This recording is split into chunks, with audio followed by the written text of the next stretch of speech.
seja muito bem-vindo. Está começando o DC Notícias Web. Você também pode acompanhar conosco através do QR Code que está no canto da tela pelo YouTube. Veja agora os destaques dessa edição. A audiência pública debate seguro rural na Câmara de Vereadores de Foz do Iguaçu. O município realiza drive-thru de arrecadação de eletrônicos e eletrodomésticos para reciclagem nesse sábado. Com as baixas temperaturas, aumenta o risco de doenças de inverno. E a preparação para a festança junina do Colégio Educação Dinâmica nesse sábado. O DC Notícias Web já está no ar.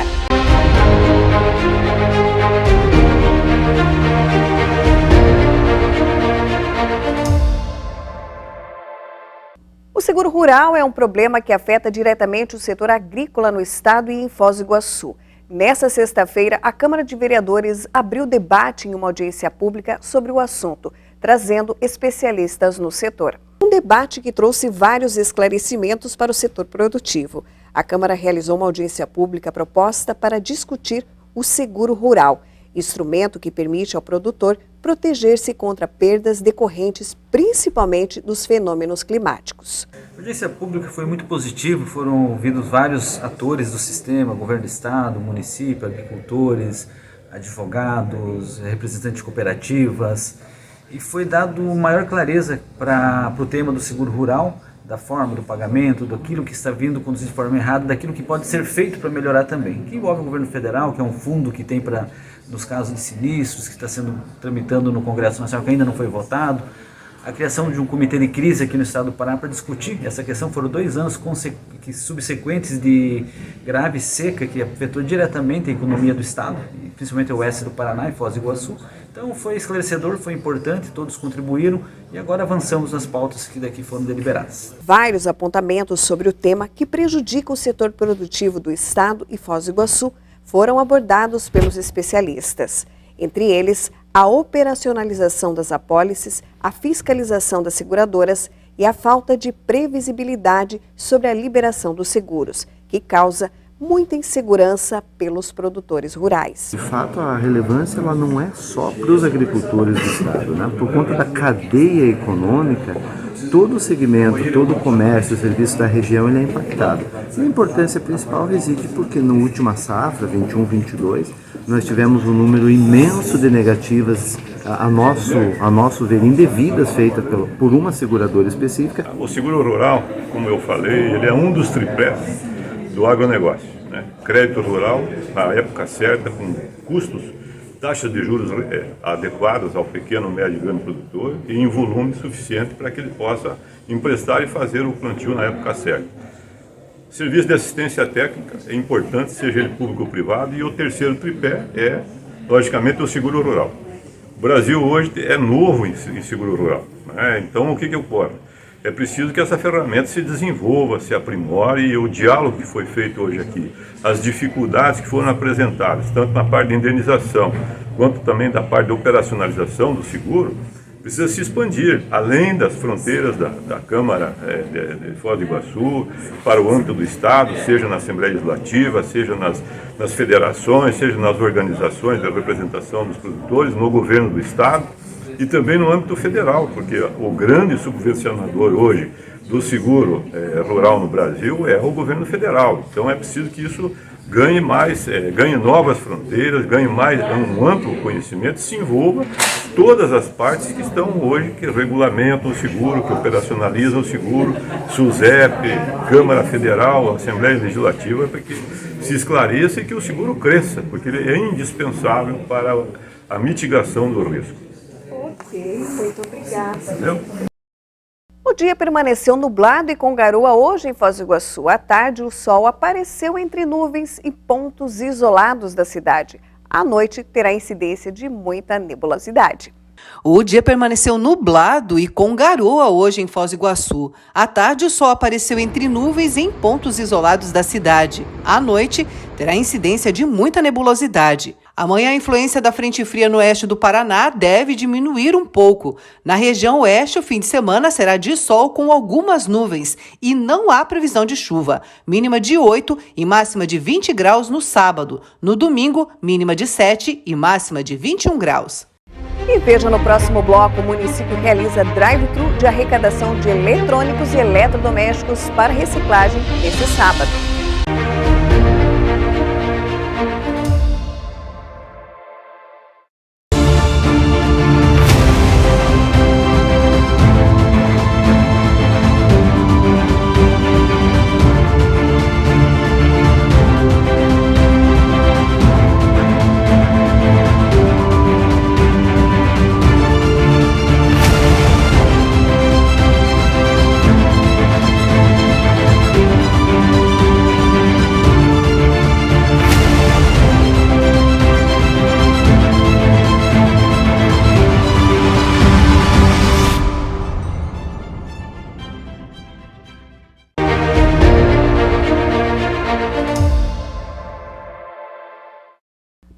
Estamos de volta com o DC Notícias Web, falando que começa nesse sábado, dia 17, a festa do padroeiro da matriz São João Batista, no centro de Foz do Iguaçu. O evento inclui uma semana de programação alusiva às festividades do santo, comemorado no dia 24 de junho, que é feriado municipal.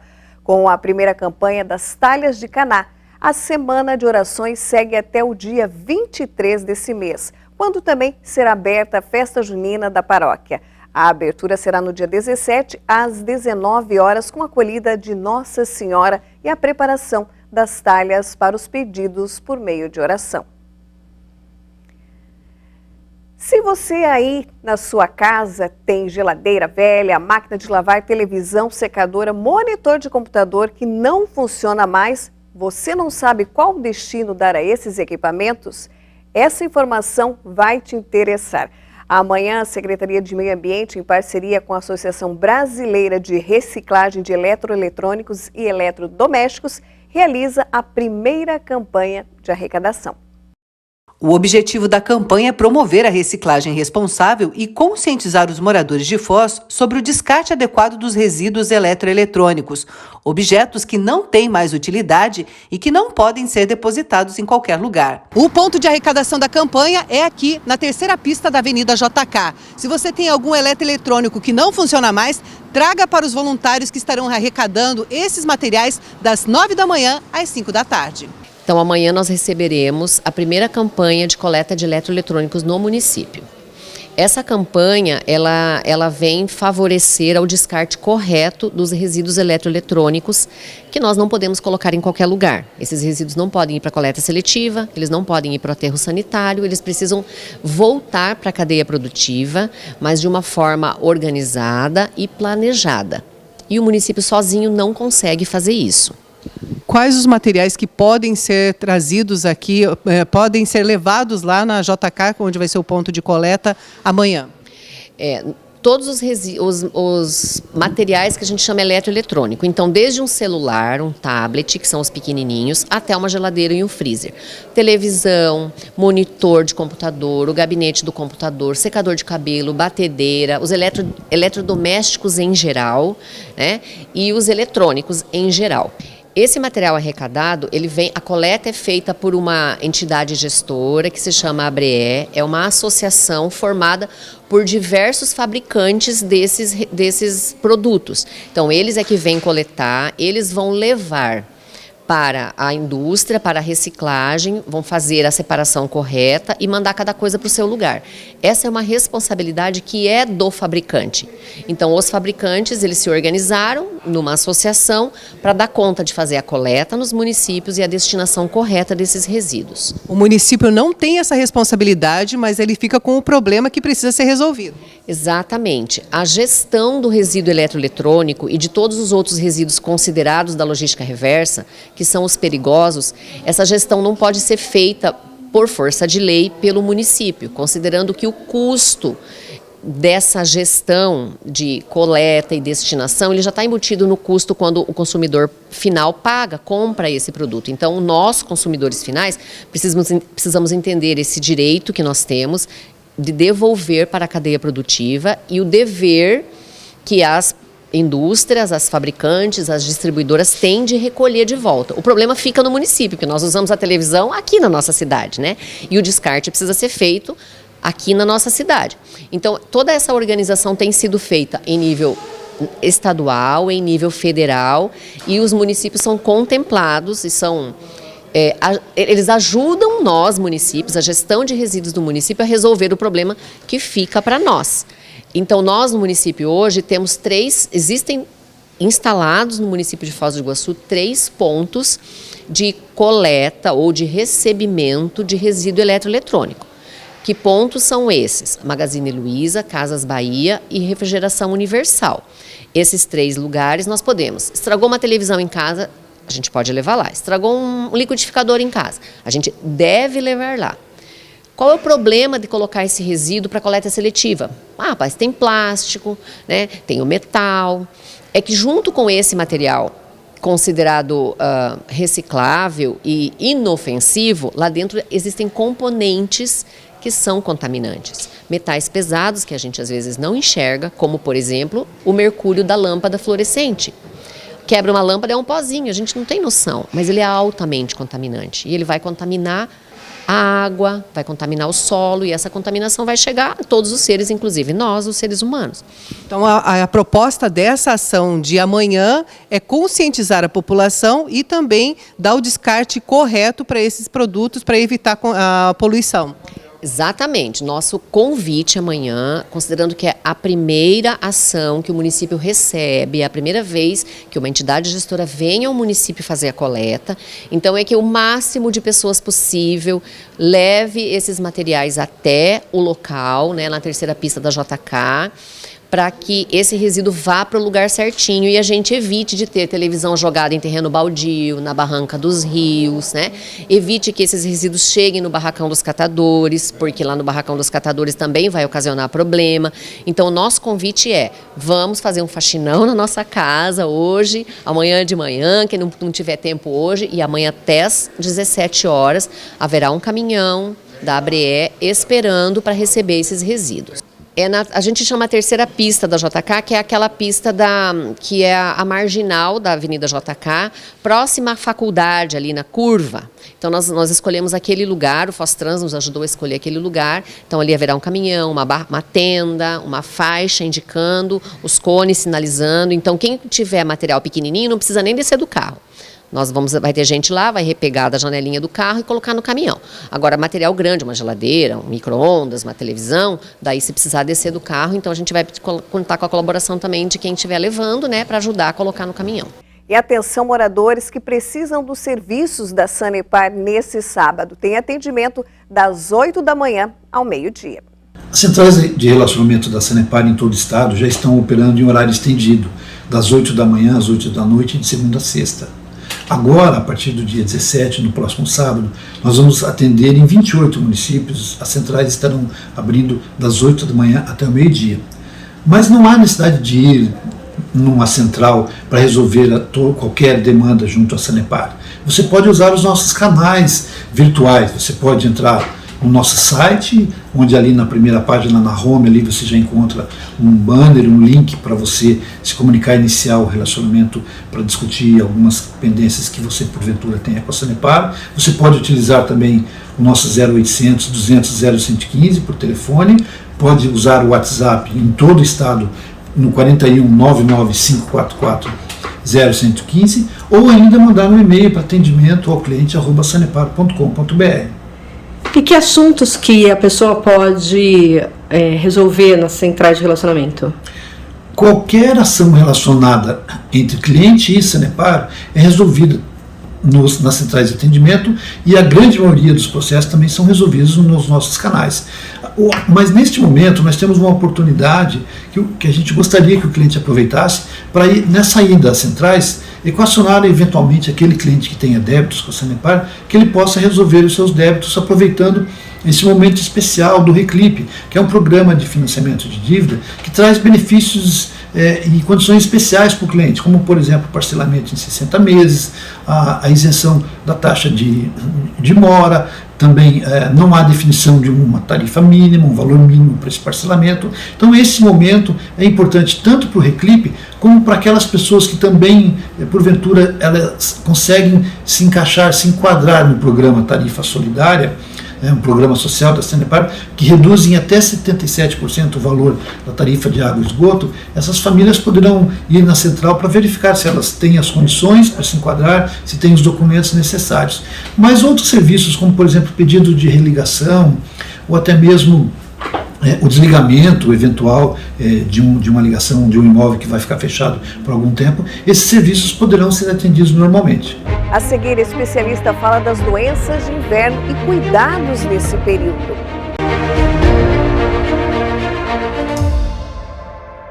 Colégio Educação Dinâmica. Nosso DNA é excelência.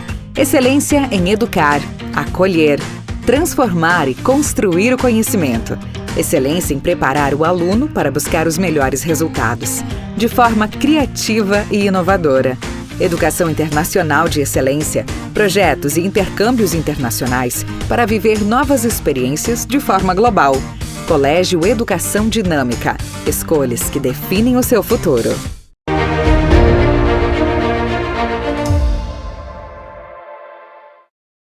A Receita Federal destina mais de R$500 milhão em eletrônicos para a Polícia Federal em Foz do Iguaçu. A doação tem o objetivo de otimizar o trabalho realizado pela Delegacia da Polícia Federal no município. Na última quinta-feira, a Receita do Brasil em Foz do Iguaçu, representada pelo delegado auditor fiscal Paulo Bini, formalizou a destinação de mercadorias apreendidas à Delegacia da Polícia Federal em Foz do Iguaçu. As mercadorias são aparelhos eletrônicos que acumulam o valor de cerca de R$527 mil. Entre os produtos estão inclusos smartphones, drones, notebooks, filmadoras, GoPro, tablets, carregadores de celular, smartwatches, pendrives, HDs externos. A ação tem como objetivo fortalecer o trabalho da Polícia Federal em Foz do Iguaçu. A Receita Federal destina produtos apreendidos para serem utilizados na prestação de serviços à população. Dessa forma, os serviços podem ser otimizados e os órgãos públicos economizam recursos que seriam consumidos na compra desses produtos. É só mudar a temperatura que as doenças de inverno começam a aparecer. Gripes, resfriados, pneumonia. E quem mais sofre são as crianças e os idosos. O pneumologista Luiz Henrique Zions conversou com a nossa equipe e deu orientações para evitar problemas mais graves nessa época do ano. Doutor, por que as doenças respiratórias elas são mais comuns no inverno?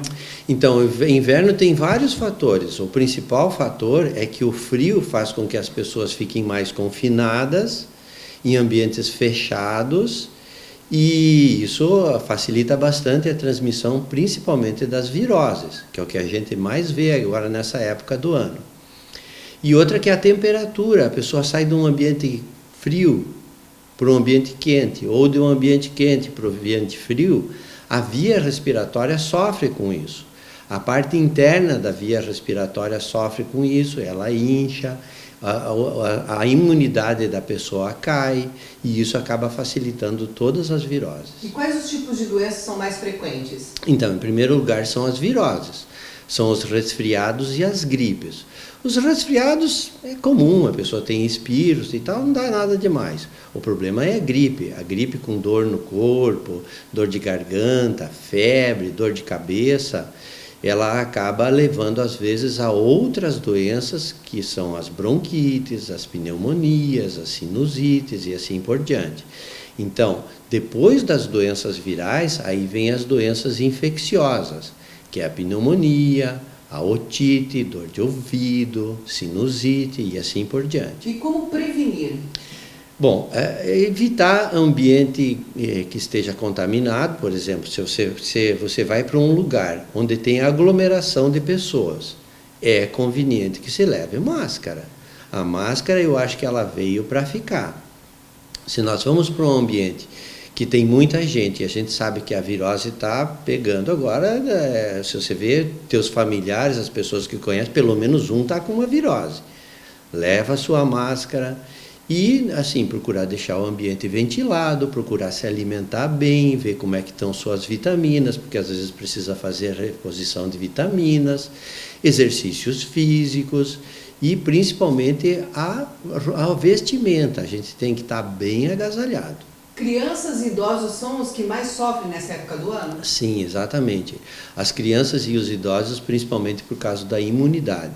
A gente sabe que a imunidade das crianças, dos idosos, ela não é boa, e a facilidade para pegar qualquer uma dessas viroses ou em doenças respiratórias é bem maior. A vacina contra a gripe, ela é indicada principalmente para aquelas pessoas que têm comorbidades ou têm acima de 60 anos.